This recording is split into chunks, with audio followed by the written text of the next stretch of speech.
Bonjour à tous, bienvenue pour cette nouvelle édition. L'info 100% Oise décryptée par nos caméras, c'est FMC TV. Bienvenue, on démarre tout de suite avec le sommaire en images. À Trollibreuil, exercice de sécurité civile sur le site de l'usine Clariant. À Creil, la clouterie Rivière est la dernière usine à produire des clous forgés.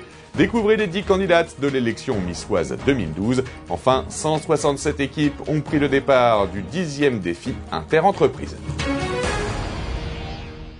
À Trollibreuil, l'usine Clariant est classée Seveso seuil haut. Un exercice de sécurité était organisé il y a quelques jours afin justement de tester la réactivité du personnel, mais également les techniques de confinement. Notre caméra était sur place, regardez. Un exercice de sécurité civile impliquant une centaine de pompiers et une cinquantaine de salariés était organisé au sein de l'entreprise chimique Clariant, située à Trollibreuil. À la demande de la préfecture, un scénario catastrophe prévoyait une fuite d'un gaz hautement toxique nécessitant un confinement des bâtiments se trouvant à proximité et une prise en charge des victimes du nuage toxique. Alors ce qu'il faut savoir, c'est qu'après un exercice de ce type, il y a ce qu'on appelle un débriefing à chaud avec les intervenants de terrain qui tirent les premières conclusions. Et puis ensuite, il y a une deuxième réunion qui a lieu une semaine plus tard et qui tire les enseignements plus au fond de l'exercice, toutes les conséquences et éventuellement les améliorations à apporter. En tant qu'observateur, j'ai eu le sentiment d'une parfaite osmose entre les acteurs qui sont intervenus aujourd'hui, qu'il s'agisse de l'exploitant ou des services de l'État, et j'ai eu le sentiment d'une bonne collaboration entre l'entreprise et les pompiers en particulier. Une école et un établissement de santé étaient confinés dans le cadre de cet exercice. Classé risque Seveso seuil haut, l'entreprise Clariant dispose d'une équipe de 10 sapeurs-pompiers professionnels se relayant sur son site toute l'année. Les victimes sont en cours d'évacuation par nos ambulances vers le poste médical avancé qui se situe à la Clairière de Rotonde.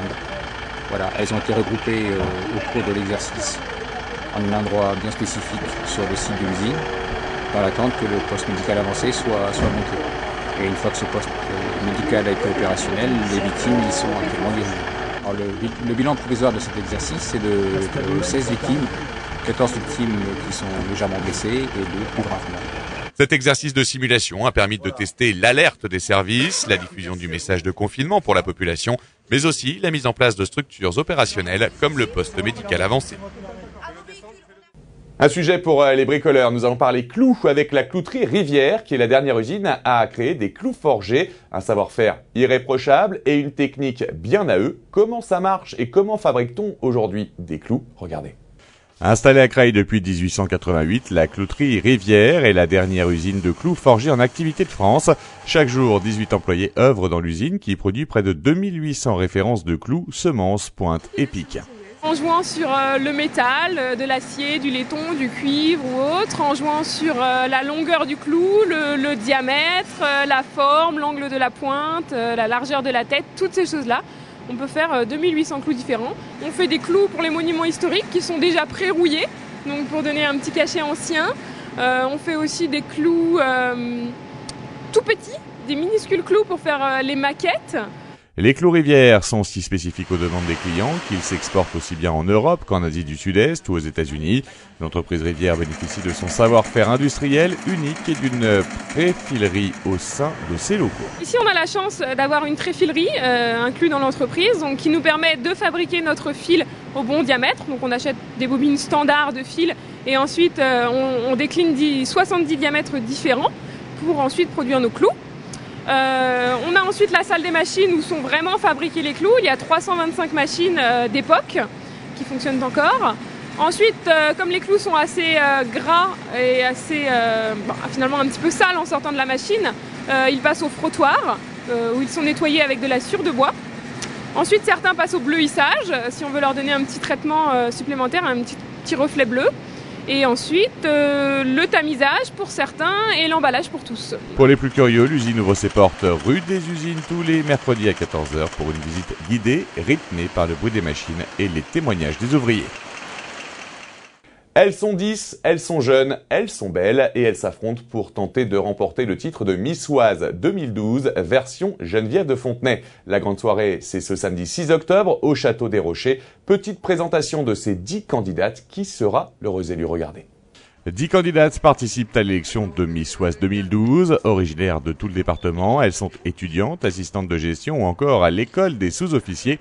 Parmi elles se trouve l'actuelle reine du Muguet, Garance Série. 10 candidates participent à l'élection de Miss Oise 2012, originaires de tout le département. Elles sont étudiantes, assistantes de gestion ou encore à l'école des sous-officiers. Parmi elles se trouve l'actuelle reine du Muguet, Garance Série. Elles font un petit peu l'éventail des critères de mise, c'est-à-dire qu'elles ont entre 18 et 22 ans et qu'elles mesurent de 1m70 jusqu'à 1m82 cette année. Alors nous avions reçu une douzaine de candidatures, mais simplement 10 ont été retenues. Pour correspondre aux critères de l'emblématique Geneviève de Fontenay, il faut mesurer 1m70 au minimum, être âgé de 18 à 24 ans, être célibataire et ne pas arborer de tatouage visible ni de piercing. Un jury constitué de 12 personnalités et assisté d'un vote du public sélectionnera la reine de beauté au terme d'une soirée de gala au Château des Rochers de Nogent-sur-Oise. La grande soirée, c'est samedi prochain, le 6 octobre, au Château des Rochers, à partir de 20h30. On vous attend très nombreux pour cette soirée de gala qui sera très jolie. En première partie, 3 tableaux de candidates, robe de soirée, maillot de bain et robe de mariée, pour faire rêver les mamans. Et puis en deuxième partie, un show de Miss Invitée et également un numéro très spécial de Vue. Ces demoiselles vont défendre les couleurs de l'Oise et cette année encore, le maire nogentais Jean-François Dardenne sera fidèle à l'élection de Miss Oise, version Geneviève de Fontenay. Allez, on termine avec un sujet un petit peu plus folklorique, mais tout aussi sportif. Je veux parler du défi inter-entreprise. Le principe est simple. Vous formez au sein de votre société une petite équipe de 4 personnes et vous affrontez vos concurrents lors de différents défis sportifs. Au total, cela fait 167 équipes. Petite présentation. Dans la joie et la bonne humeur, une centaine d'équipes de 4 personnes ont pris le départ du 10e défi inter-entreprise à Beauvais, au plan d'eau du Canada. Ses collègues de bureau organisés en équipe défendaient le temps d'une après-midi les couleurs de leur entreprise. Nous participons régulièrement au défi inter-entreprise de Beauvais. C'est avec grand plaisir d'ailleurs que nous y faisons acte de présence et de participation. Alors au début c'était pour des défis sportifs, mais l'âge aidant, il faut bien singulariser. Et la SHLM de l'Oise a décidé cette année de faire un prix d'animation, notre objectif, à savoir un déguisement. Je trouve que ça représente une bonne image pour l'entreprise et puis c'est sympa, on est qu'avec des entreprises beauvaisiennes et puis on s'amuse. Et puis c'est plaisir surtout. On est des pionniers. On est professionnels, on fait que ça que pour l'année. Hein. On s'entraîne. Ah oui. On fait que ça durant l'année et on est affûté. On a été embauché pour le défi en fait, c'est notre mission et notre salaire dépend du défi. C'est se voir en dehors du contexte du travail et puis c'est apprendre à mieux se connaître et puis on passe un super bon moment pendant et après le défi. Ça fait au moins 4-5 ans qu'on vient. On a gagné la FI l'année dernière, donc on essaye de reproduire l'événement cette année. On rigole bien déjà. On passe un bon moment. Un bon moment, puis il y a surtout un repas gratuit, donc ça c'est pas de notre temps, ça fait du bien de notre temps. On en a beaucoup entendu parler, donc on s'est dit pourquoi pas nous quoi. Donc voilà. C'est le défi, c'est la solidarité et c'est aussi de se connaître parce qu'on est tellement nombreux au conseil général que donc on se connaît pas forcément et ça permet de faire une épreuve dans les meilleures conditions possibles où effectivement le leitmotiv et le plaisir avant tout. Les participants ont profité d'une belle éclaircie pour réaliser 3 épreuves en relais, la course à pied, le vélo et le canoë. Le défi entreprise, c'est sa 10e édition et nous sommes très satisfaits de cette 10e édition puisque nous avons en tout 167 équipes au départ, ce qui fait quand même 167 divisé par 4 concurrents, vous comptez le nombre de participants, c'est énorme. Et surtout sur ces 167 équipes, il y a quand même 25 équipes, villes et agglomérations du Beauvaisis. Parmi les autres entreprises de l'Oise se trouvaient les équipes SPI, Auchan, la Clinique du Parc, la SHLM de l'Oise, Nestlé Oise Tourisme, le Conseil Général ou encore la Chambre d'Agriculture de l'Oise. L'épreuve a finalement été remportée par la ville de Beauvais. Le succès de cette joyeuse manifestation devrait sans surprise se réitérer l'an prochain. Voilà, c'est la fin de cette édition. Merci de l'avoir suivi. Merci de votre fidélité. On se retrouve la semaine prochaine avec de nouvelles informations de l'Oise. D'ici là, excellente semaine à tous.